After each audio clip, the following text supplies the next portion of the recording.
Bienvenido. ¿Cómo nos fue, hermanos? Los miro un poco cansados, los miro un poco cansados, ¿no? ¿Durmieron bien ayer? En la noche. Algunos andaban de viaje y gracias que el Señor escuchó nuestras oraciones y ya regresaron con bien. Y pues otros trabajando, ¿verdad? También aquí y allá. También gracias que nos da la oportunidad el Señor de estar aquí nuevamente reunidos para estudiar la palabra de Dios. Para todos ustedes que nos están sintonizando por medio de Facebook con esta mañana, le queremos dar gracias nuevamente y como siempre extendiendo una invitación para que venga y esté con nosotros. Yo sé bien que algunos miembros de esta congregación, por razones que les impide estar con nosotros, están en casa, pero nos están escuchando por medio de este medio. Esperamos que el Señor les conceda una recuperación completa y así puedan regresar nuevamente con nosotros. Pero si acaso usted nos escucha simplemente porque alguien le ha llamado o le ha dicho que ahí en Edinburgh Iglesia de Cristo por Facebook se encuentran servicios religiosos, queremos invitarle para que venga y esté con nosotros. Queremos conocerle, así como nosotros a usted y usted a nosotros. Así que son todos bienvenidos. Si tiene alguna pregunta o comentario, ahí en la pantalla de su televisor están varios medios en cómo usted se puede poner en contacto con nosotros. Gracias nuevamente por sintonizar. Bueno, estamos estudiando el libro de Apocalipsis. Yo en esta mañana vamos a ver los 144,000. Ya no he visto a la hermana Alex. Bienvenida, hermana. Estamos orando por usted. Gracias a Dios que ya está con nosotros, usted y el hermano. Muy bien. Estamos en Apocalipsis capítulo 7 y nos quedamos en el versículo 4, pero antes de esto, ¿verdad? Si alguien tiene algún versículo de memoria, ya los que dieron los versículos de memoria de los que había dicho, ¿verdad? Que eran Apocalipsis capítulo 7, del 1 al 8, si acá los tienen, me lo pueden dar, pero los que ya lo dieron ya, para ustedes que ya dieron Apocalipsis 7,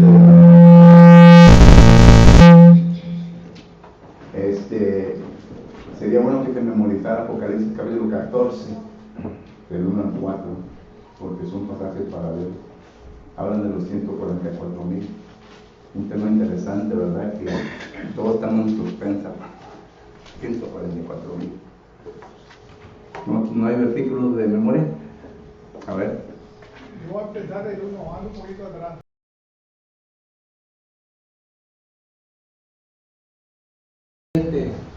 Y hoy vamos a estudiar del 4 hasta el 8. Y claro, ¿verdad? Que son sobre los 144,000. Como este tema nos ha traído un montón de problemas, ¿verdad? Y quiero primeramente empezar hablando de lo siguiente, hermanos. Hay dos maneras en cómo uno puede tomar este pasaje, pero solamente hay una manera correcta. La primera manera es la manera literal. ¿Ok? La manera literal. La segunda es la manera figurativa. ¿Ok? Ahora, si tomamos los 144,000 de una manera literal, esto es lo que tenemos que concluir. Número uno, que los 144,000 son ¿qué? Son judíos. No le va a tocar a usted nada de eso. Son judíos.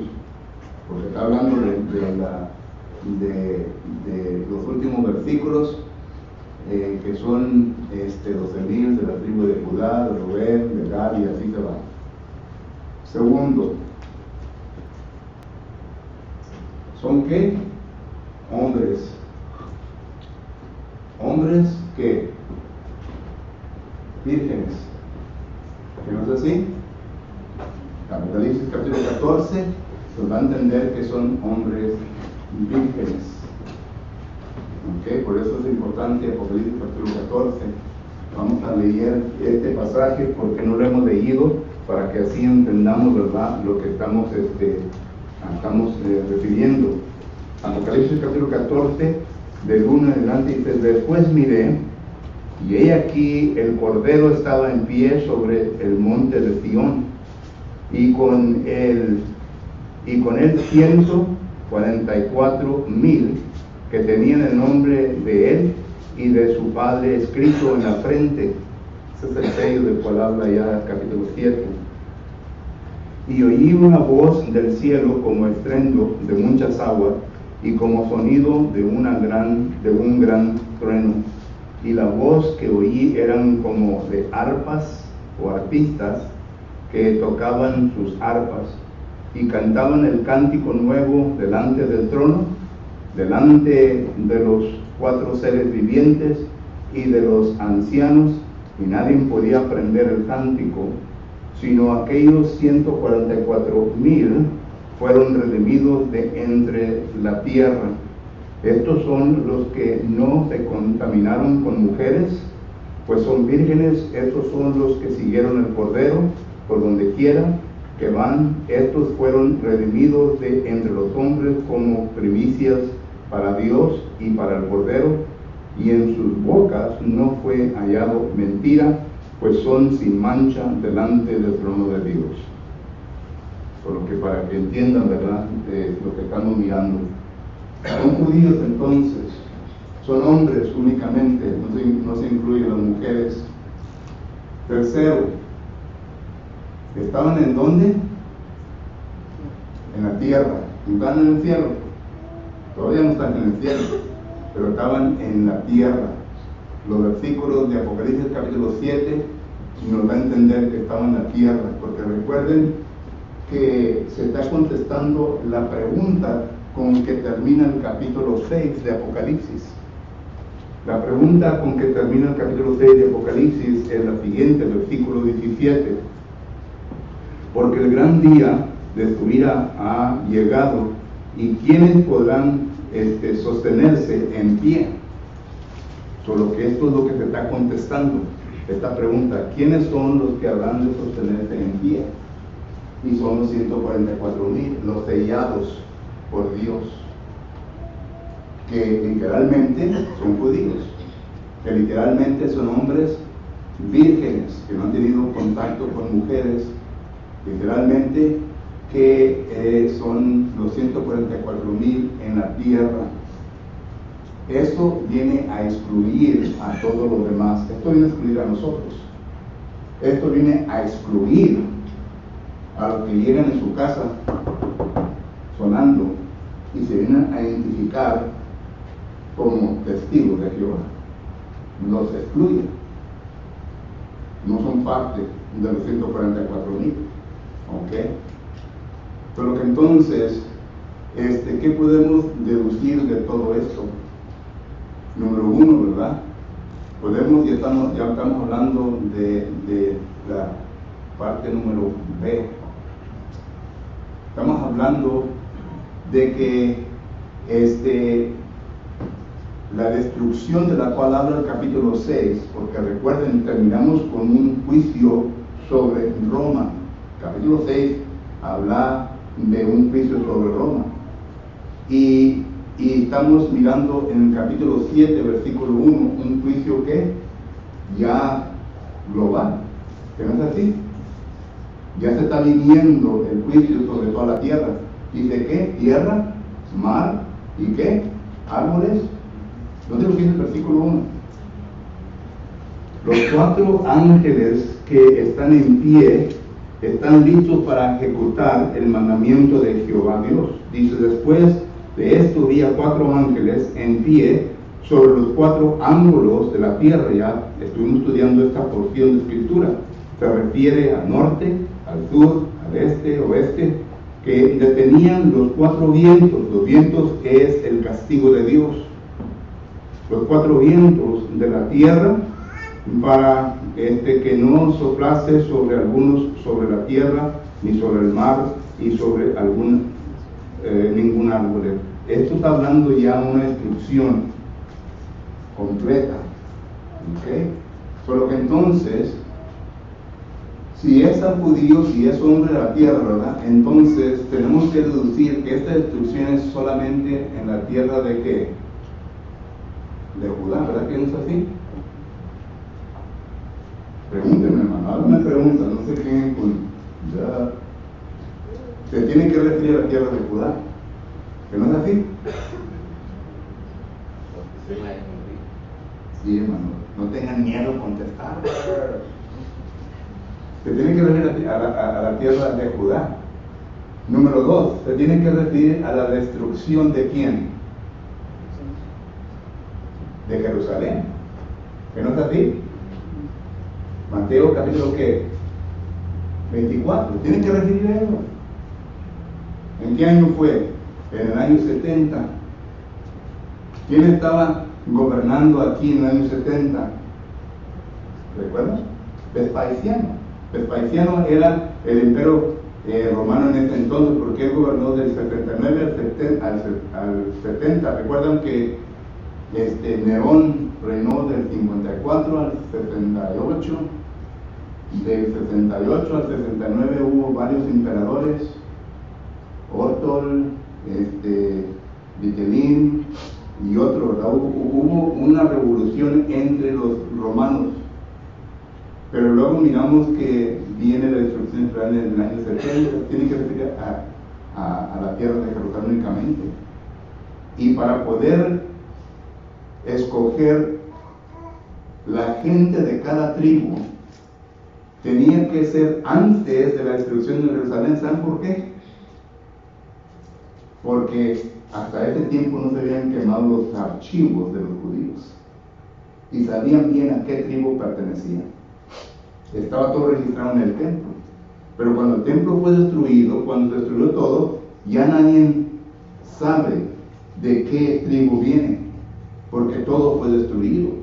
¿Entendemos todo eso? Estoy dando historia, ¿verdad? Para que el que piense tomar esto literalmente, una enseñanza literal. Esto es lo que la Biblia nos enseña concerniente a los 144,000. Pregunta o comentario.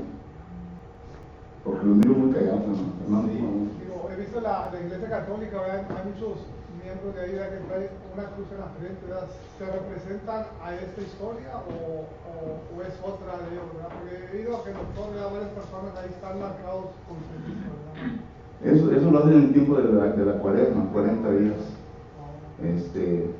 Cuando deciden, ¿verdad?, de no pecar por 40 días, pero ya después de 40 días la ley de vuelta.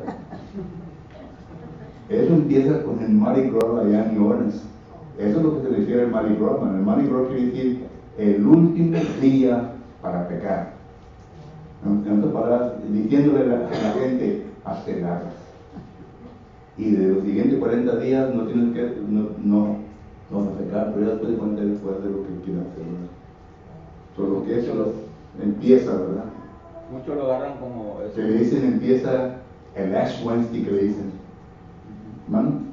Sí, muchos lo hacen como un sacrificio, ¿verdad? Según para Dios. Y con ese Dios, ¿verdad? Ya estoy asqueado de su sacrificio. Conocimiento de mí es lo que yo quiero. Ya no quiere, ¿verdad? Muchos que se ponen nopales y van a ¿Qué texto? Capítulo 5. O sea, ¿verdad? Está retrasado. Del 23 en adelante, por ahí habla de eso. ¿Ok? ¿Alguien más? Eso no tiene nada que ver, como dice el hermano, no tiene nada que ver con esto, ¿verdad? No tiene nada que ver con esto. ¿No? Eso es de la cuaresma, eso es de otra parte. El sello es algo, algo simbólico, figurativo. Si acaso uno quisiera hablar del sello, pues entonces tuviera que usar diferentes versículos de la Biblia para entender que es un sello que el Espíritu Santo pone sobre toda persona que es bautizada en las aguas del bautismo. El Espíritu Santo es la garantía. Déjenme leer algunos versículos del Nuevo Testamento para que entendamos este concepto. El primero se encuentra en 1 Corintios capítulo... ¿Es primera o segunda? Déjenme ver, capítulo 1, versículo... El 2 Corintios capítulo 1, versículo 22, nota lo que dice. 2 Corintios capítulo 1, versículo, vamos a empezar 21. Dice, y el que nos confirma con vosotros en Cristo. Está hablando de una confirmación, ¿verdad? Entonces la pregunta aquí es, ¿cómo nos confirma Dios? el que nos confirma con vosotros en Cristo y el que nos ungió es Dios. Noten, está hablando de un sello, el cual también nos ha sellado y nos ha dado las arras del Espíritu en nuestro corazón. Y todo aquí, hermano, la pregunta es ¿cómo? No está explicando el cómo, sino que está declarando el texto lo que sucede cuando Dios hace esto. Pero la pregunta ¿cómo? No se contesta. Entonces la pregunta ¿cómo? Es teniendo en contacto con la sangre de Cristo Jesús. Aquí habla de Cristo. Cristo Jesús es lo que hizo posible para que el pecador viniera a quitar sus pecados y así entonces quedar justificado, santificado, consagrado, para que Dios entonces le pueda sellar con las arras del Espíritu Santo. ¿Entendemos eso? Es un concepto espiritual que usted y yo no lo vemos cuando está llevando el acto. La persona viene a aceptar a Cristo Jesús y luego viene a ser bautizado o bautizada, y cuando se viene a sumergir en las aguas del bautismo, viene a sumergirse en la muerte de Jesucristo. Y cuando lo hace, entonces deja el viejo hombre debajo del agua. Esto es algo espiritual. No lo estamos viendo, ¿verdad? Sino que es algo espiritual. Lo deja debajo del agua y cuando viene a resucitar, resucita a una nueva criatura. Es lo que la Escritura nos enseña. Y cuando ya viene a resucitar, el Espíritu Santo es el que viene a resucitar de entre los muertos, porque la persona que estaba en pecado estaba muerta en pecado. Es la que viene a resucitar, el Espíritu Santo lo viene a resucitar a los muertos y le da una vida nueva. Y esa vida empieza con el sello de Dios. ¿Entendemos eso? Eso es lo que 2 Corintios 1, 21 y 22 está hablando. Otro texto más claro, creo yo, ¿verdad? A lo mejor no. Efesios capítulo 1.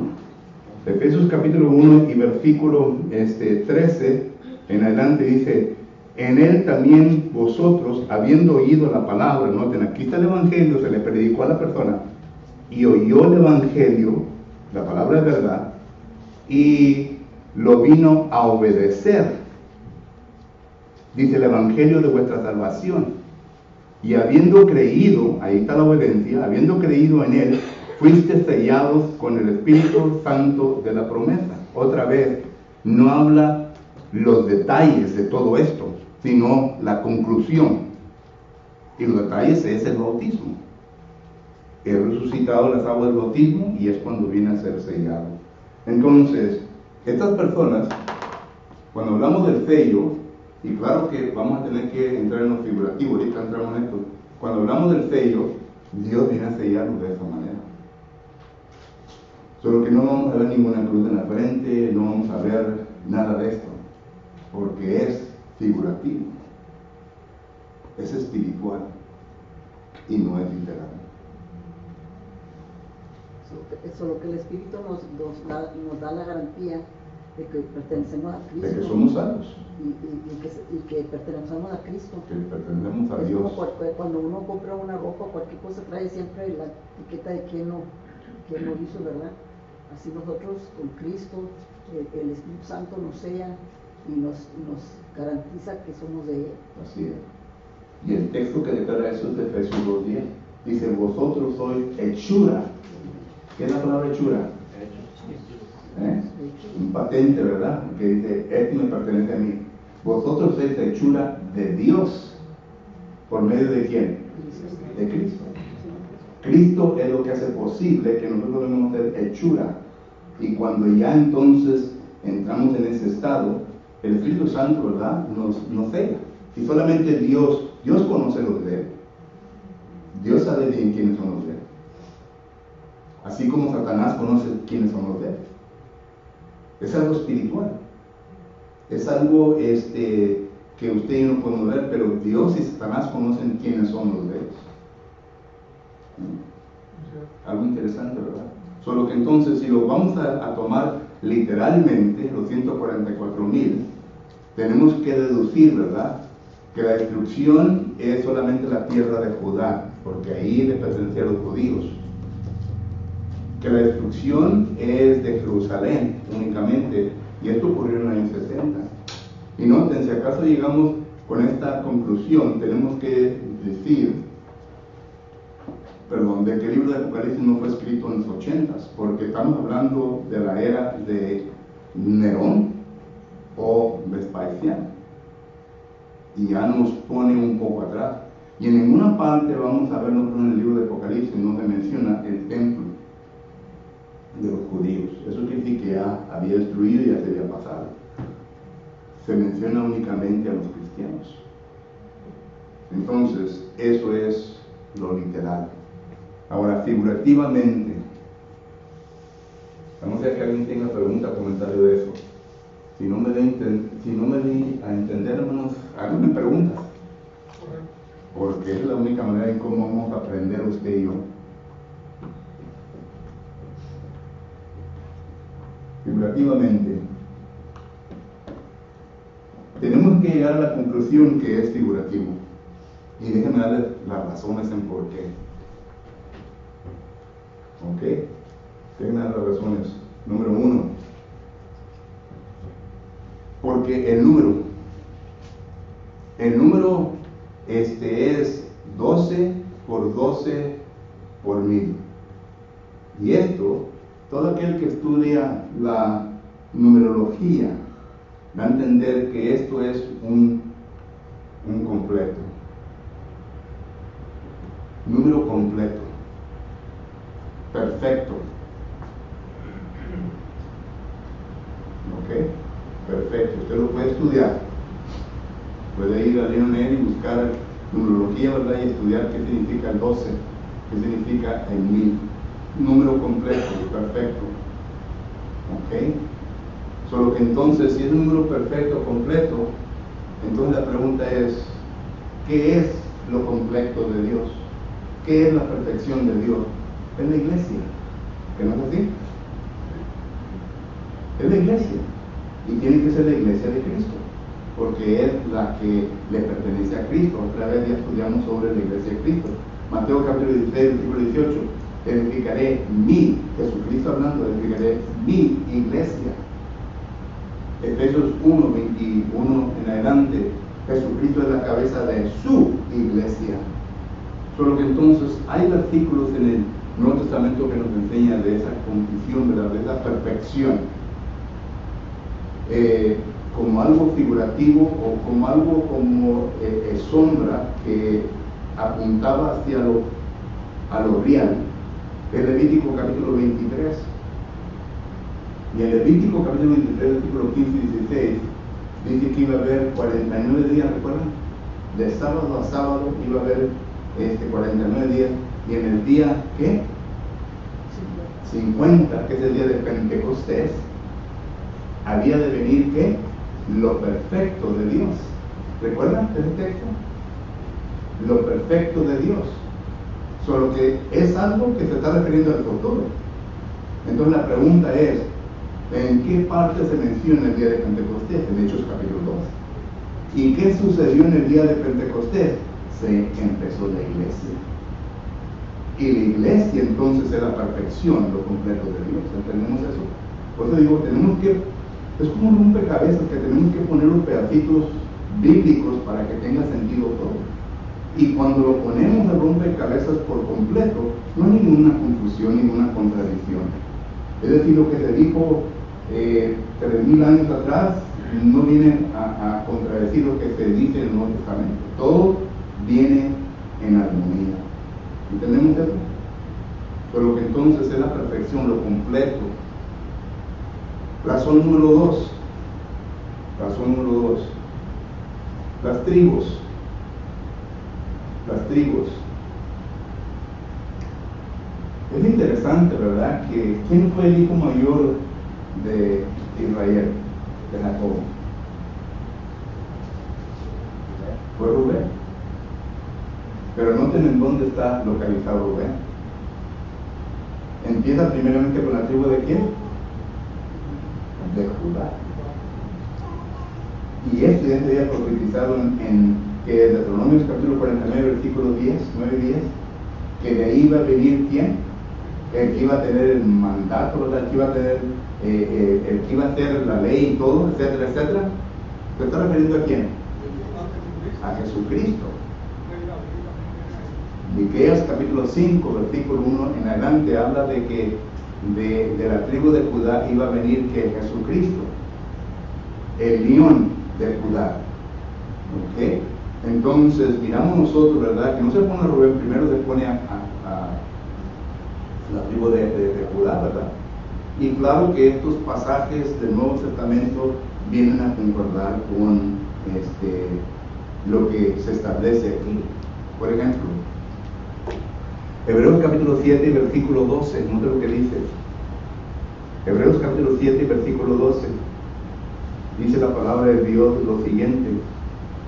Hebreos capítulo 7 y versículo 12, dice la palabra de Dios lo siguiente.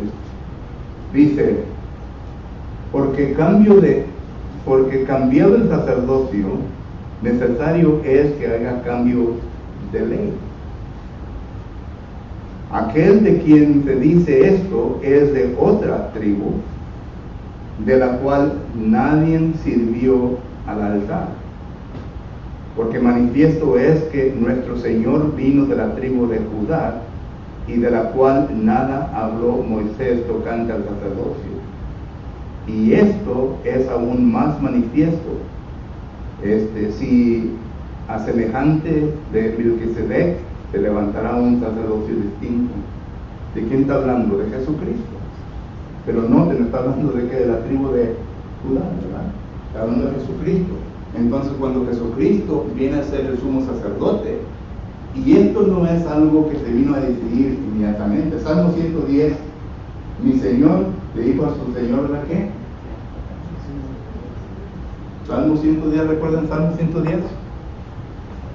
En Salmo 110, estoy hablando ahora de textos proféticos, que está hablando de Jesucristo, que Él iba a venir a ser el sumo sacerdote. No es algo que se decidió ahí mismo. En Salmo 110, note lo que dice. Jehová dijo a mi Señor, siéntate a mi diestra hasta que ponga a tus enemigos por estrado de tus pies. Solo que ahí está hablando, ¿verdad? De que iba a levantarse alguien conforme al orden de Melquisedec y que iba a ser el sumo sacerdote. No, ¿de quién está hablando? De Jesucristo. Zacarías capítulo 6 y versículo 11 y 12. Zacarías capítulo 6, note lo que dice la palabra de Dios. Zacarías capítulo 6 y versículo 13 dice, Él, refiriéndose a Jesucristo, aunque aquí no lo menciona, ¿verdad? Él edificará el templo de Jehová y Él llevará gloria y se sentará y dominará en su trono y habrá sacerdote a su lado y consejo de paz habrá entre ambos. Está hablando de Jesucristo. Él es Jesucristo. Solo que Jesucristo es un sacerdote. Solo que entonces, razón número 2 son las tribus. Tiene que ser figurativo porque no está literalmente hablando de las tribus. Si está hablando entonces de las tribus de una manera sentida figurativa, se refiere a ¿qué? A la iglesia otra vez. Noten que todo apunta a la iglesia de Cristo, no a la denominación, a la iglesia de Cristo. ¿Y qué es lo que dice la Biblia concerniente a eso? Recuerden que cuando se llega a una conclusión bíblica, entonces la Biblia tiene que apoyar todo eso. No simplemente porque uno dice, bueno, esto es lo que dice, yo pienso que esto es lo que dice, yo no estoy diciendo esto, yo estoy diciendo, esto es lo que enseña la Biblia. Porque miren lo que dice Romanos capítulo 2 y versículo 28.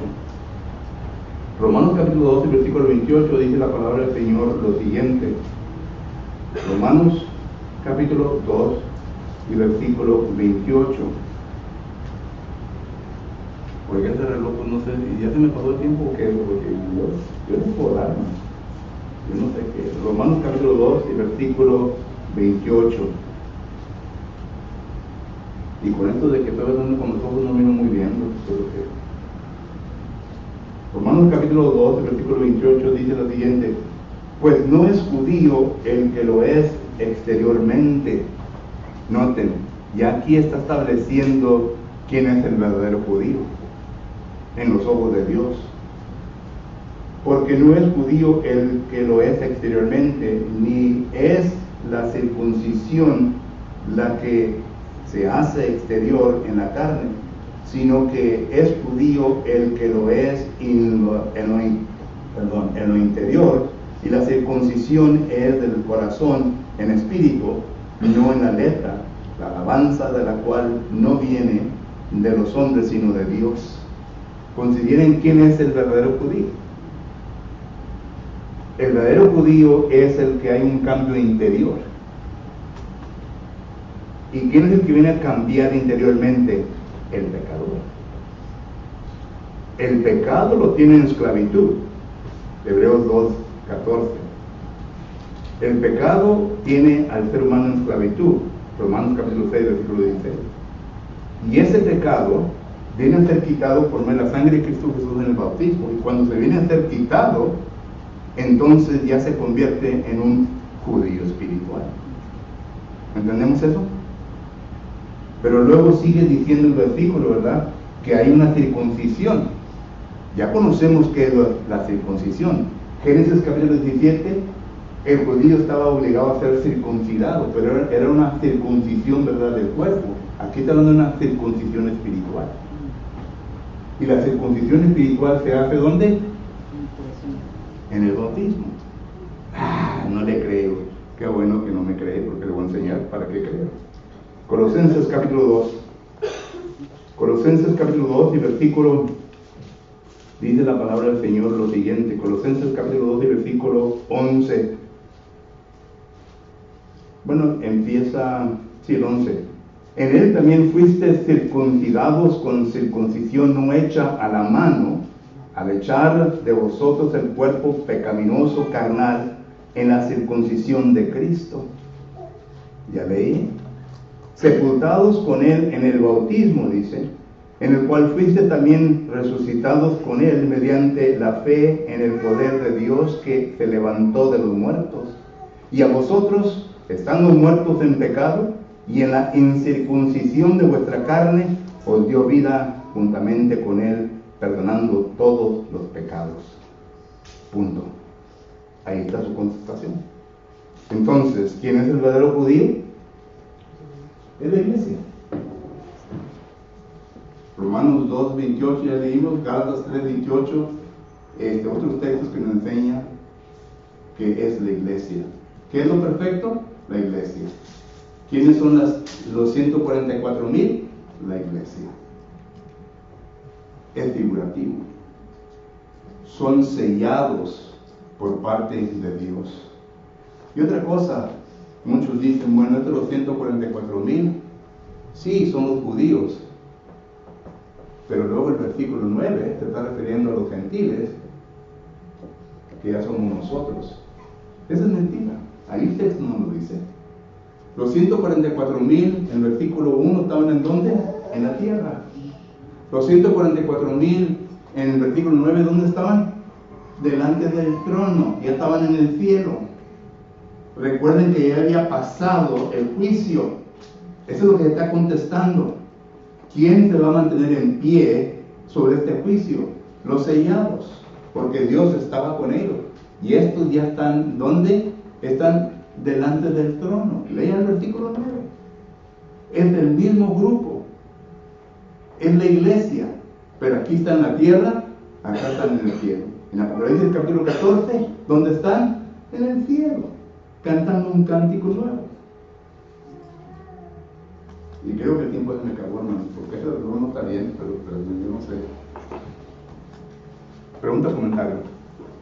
Pero si tiene tiempo todavía no. Pero si tiene tiempo todavía no. Oh, sí. ¿Cuándo? Aquí en Apocalipsis 5:5 habla del león de Judá, ¿verdad? Dice, y uno de los ancianos me dijo, no llores, he aquí el león de la tribu de Judá, la raíz de David ha vencido para abrir el libro y desatar los sellos, ¿verdad? Porque ahí hablando de quién es el león de Judá, es Jesucristo, ahí viene de la tribu de Judá. Así es. Ya la profecía cumplida de Génesis, capítulo 49, versículos 9 y 10. y también de todos los versículos proféticos del Antiguo Testamento. Era una tribu de Judá, de ahí viene la raíz. Por eso digo, hermano, que todo eso está fácil de entender, simplemente necesita paciencia y conocimiento bíblico para que pueda acomodar todos los versículos bien. Porque si alguien viene, ¿verdad? Y solamente, ¡pum!, nos enseña ahí, ¿verdad? Y que esto y que el otro, pues entonces nos venimos a confundir. Si acaso no tenemos conocimiento en nada de esto, estaremos argumentando de ignorancia. Y solamente podemos acudir, ¿verdad? Pues mi pastor dijo, o mi pastor dice. ¿Y qué importa lo que el pastor diga, verdad? Lo importante es qué dice la Biblia. ¿Qué dice la Biblia? Porque la Biblia es la verdad y es la que te va a dar la contraseña a todo. Solo que eso es lo importante. Pero que hay que tener cuidado sobre 144,000. ¿Alguien más? ¿Pregunta o comentario? Lo que es de la profecía de Isaías, hermano, 9:6, ¿verdad? Dice que porque un niño nos es nacido, hijo nos es dado, y principado sobre su hombro, y se llamará su nombre admirable, consejero, Dios fuerte, Padre eterno, príncipe de paz. Lo dilatado su imperio y la paz no tendrá límites sobre el trono de David y sobre su reino, disponiéndolo y confirmándolo en juicio y en justicia desde ahora y para siempre. Así es. Y recuerden, todo esto lo puede leer, por ejemplo, cuando el pueblo de Israel, cuando el pueblo de Judá, porque Israel ya había sido conquistado, ya había sido destruido por los asirios en el año 121, pero cuando ya viene Nabucodonosor, hace 3 invasiones. La primera fue en 597, la segunda en 586 y la tercera en 606 antes de Cristo. Y viene, ¿verdad? Y antes de una destrucción, como se habla aquí, ¿qué es lo que sucede? Ezequiel capítulo 9, le dice Dios a sus ángeles, un momento, sellen primeramente a los fieles. ¿Que no es así? Que le pongan un sello. Y ya lo mismo que está hablando aquí, la comparación. Y cuando fueron ya sellados los fieles, entonces Nabucodonosor vino, ¿verdad? Y vino y hizo una devastación del templo de todos los judíos. Y lo llevaron a cautividad en Babilonia. Bueno, es lo mismo que está ocurriendo aquí. Y recuerden que Ezequiel capítulo 36 y 37, otros textos o capítulos que otra denominación agarra, ¿verdad? Dice que es un libro de ellos. Bueno, lo dice el libro de Mormones. Dicen que la Biblia es el libro de Mormones porque Ezequiel capítulo 37 habla de eso. No habla de eso. De los palos de José y los palos de... No habla de... no se está refiriendo a eso. Se está refiriendo a que iban a regresar a uno. Nuevamente el pueblo de Dios, ¿verdad? Lo cual vinieron. Malaquías habla de eso, pero se volvieron a desviar de Dios. Y esto es lo mismo que está pasando ahorita aquí. Está pasando para una destrucción. ¿Y quién va a venir ahora por segunda vez? Cristo. Cristo va a venir. Y cuando Cristo venga, ya cuando lleguemos al capítulo 20 de Apocalipsis, cuando Cristo venga, este mundo, hermano, ya no va a existir. Se va a deshacer. Pero quien cree en los 144,000, ellos dicen, bueno, estos son los que van a estar en el cielo reinando, los demás van acá en la tierra. ¿En dónde enseña que la tierra se va a quedar? Según de Pedro capítulo 3, versículo 10, se va a deshacer. Apocalipsis capítulo 20, versículo 11, se va a deshacer. Se va a destruir. ¿Cómo lo va a hacer Dios? Yo no lo sé. A lo mejor ni voy a estar vivo cuando eso pase, ¿verdad? Ya me falta poco, pero no voy a estar vivo. No lo sé. Pero no me interesa, con el fin de que muera en Cristo. ¿Hermano? Hermano, otra razón por qué los 144,000 los números literales, porque la tribu de Dan, no lo encontramos aquí, Dan fue un hijo de Jacob. Sí. Entonces, vemos bien los nombres, Dan y Efraín están ahí. Especialmente Dan, que fue hijo de Israel, no lo encontramos aquí. Y qué bueno que trabajas el punto, hermano, porque Dan, déjenme borrar aquí esto de aquí, ya que tengo 5 minutos de guión, ¿verdad? Mira, aquí está la tierra de Judá, ¿verdad? Aquí está el monte Carmelo, aquí del lago, ¿verdad? El río Jordán, el mar Salado. Aquí es donde tenía Dan, ¿recuerdan? Ahí le dieron Dan su herencia. Pero según Jueces, capítulo 18, versículo 30, ellos se fueron de aquí y establecieron donde, acá. Antes era Laquis, ahora se llama Dan. ¿Ok? Idolatría. Idolatría. Efraín estaba donde, Efraín estaba aquí así. ¿Ok? Efraín también se convirtió en idolatría. Oseas, capítulo 4, versículo 17, habla de eso. Se convirtió en idólatra. Y por causa de esta idolatría, miramos que fueron excluidos de la lista. Y esto, claro, que es una profecía de Deuteronomio, capítulo 29, versículos que del 18 al 20, me parece. ¿Recuerdan Jeroboam, Primera Reyes, capítulo 12, versículos 28 y 29? Levantó 2 becerros, uno lo puso aquí en Betel y el otro acá en Dan.